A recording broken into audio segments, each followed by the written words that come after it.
Hello friends, अगर आप भी फिल्म देखते हो तो यार आप सबने देखा होगा कि फिल्म शुरू होने से पहले एक सर्टिफिकेट आपके स्क्रीन पर आता है और अगर आप उस सर्टिफिकेट पर ध्यान से देखो तो आपको कभी सर्टिफिकेट में दिखाई देता है कैपिटल लेटर में ए या फिर यू, या फिर कैपिटल लेटर में ए वी ए या फिर यू ए। पर क्या आपको इन सभी का मतलब पता है? और अगर नहीं तो आप ये वीडियो अंत तक देखिएगा, क्योंकि ये वीडियो खत्म होते होते आपको इन सभी का मतलब क्लियर तरीके से समझ में आ चुका होगा। तो आप देख रहे हैं अमेजिंग फैक्ट इंडिया और हम यहाँ inspirational plus motivational stories, knowledgeable plus interesting fact cover करते हैं। तो चलिए शुरू करते हैं आज का video.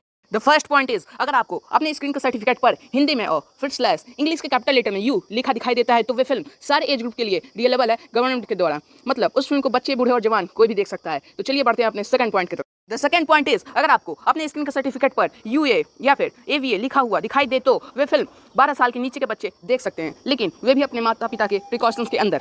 So the third point is, तो यार अगर आपको अपने स्क्रीन के सर्टिफिकेट पर कैपिटल लेटर में वी स्लैश ए लिखा दिखाई दे तो वे फिल्म 18 साल के नीचे के बच्चों के लिए रिलेबल नहीं है, उन्हें वे फिल्म नहीं देखनी चाहिए। वे फिल्म 18 प्लस एज ग्रुप के लिए रिलेबल है गवर्नमेंट के द्वारा।